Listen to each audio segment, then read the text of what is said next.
Assalamualaikum warahmatullahi wabarakatuh. Perkenalkan, saya Rahma Perliani, NPM 2018 015 00116, kelas R7A.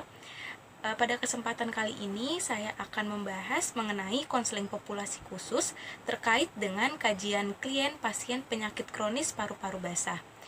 Yuk kita langsung aja simak pembahasannya. Pembahasan yang pertama yaitu pengertian penyakit paru-paru basah. Paru-paru basah merupakan infeksi pernafasan akut yang dapat disebabkan oleh bakteri, virus, ataupun jamur. Paru-paru memiliki kantung-kantung kecil di dalamnya yang disebut oleh alveolus. Alveolus yang sehat akan menampung banyak udara atau oksigen yang bersih untuk tubuh. Sedangkan seseorang yang memiliki penyakit paru-paru basah, alveolus ini banyak terisi oleh nanah dan cairan. Hal ini dapat menyebabkan seseorang menjadi kesulitan dalam bernafas dan semakin sedikit oksigen yang dapat diserap oleh paru-paru. Selanjutnya, deskripsi narasumber.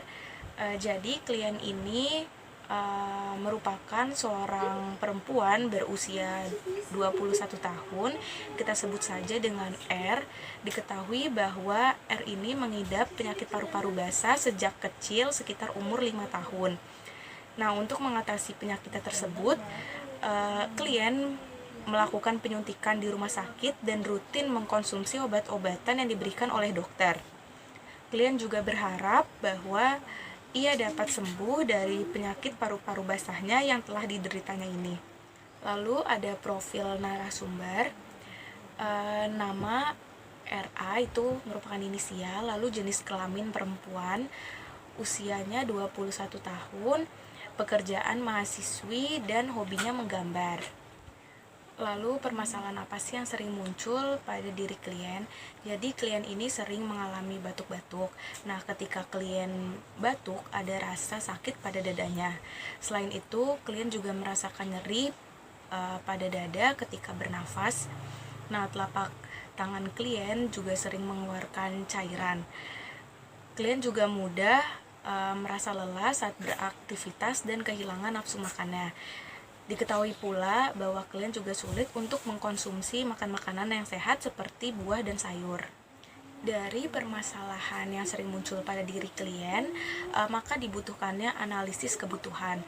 Nah, setelah melakukan observasi analisis kebutuhan klien, yaitu yang pertama, klien harus rajin mengkonsumsi makanan sehat dan bergizi seimbang seperti buah dan sayur. Yang kedua, klien rutin melakukan olahraga. Yang ketiga, istirahat dan tidur yang cukup. Dan yang keempat, mengurangi kecemasan dan stres. Pada analisis kebutuhan yang pertama, yaitu rajin mengkonsumsi makanan sehat seperti buah dan sayur, dimana dengan menerapkan pola makanan yang sehat seperti makan buah dan sayur ini dapat membuat alat pernafasan klien menjadi lebih baik dan sehat. Lalu pada analisis kebutuhan yang kedua, yaitu rutin melakukan olahraga, di mana dengan rutin melakukan olahraga ini membuat tubuh klien dapat menjadi fit, sehingga paru-paru dapat terlatih untuk bekerja lebih efisien, termasuk untuk memasukkan oksigen dan membuang karbon dioksida. Lalu analisis kebutuhan yang ketiga, yaitu istirahat dan tidur yang cukup. Dengan tidur yang cukup, membuat paru-paru dapat lebih kuat. Nah, ketika klien tidur atau istirahat dengan cukup, maka klien tidak akan mudah lelah, karena ketika tidur terjadi proses pemulihan energi dan berbagai fungsi tubuh, termasuk fungsi paru-paru akan lebih optimal. Lalu pada analisis kebutuhan yang keempat, yaitu mengurangi kecemasan dan stres. Stres dapat muncul dengan gejala pernafasan, seperti sesak napas dan napas menjadi cepat.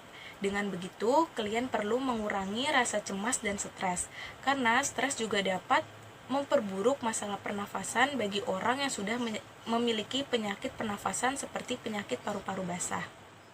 Selanjutnya, potensi apa yang dapat dikembangkan? Jadi, potensi yang dapat dikembangkan oleh klien, yang pertama dapat menerima diri sendiri, dan yang kedua mengembangkan hobinya.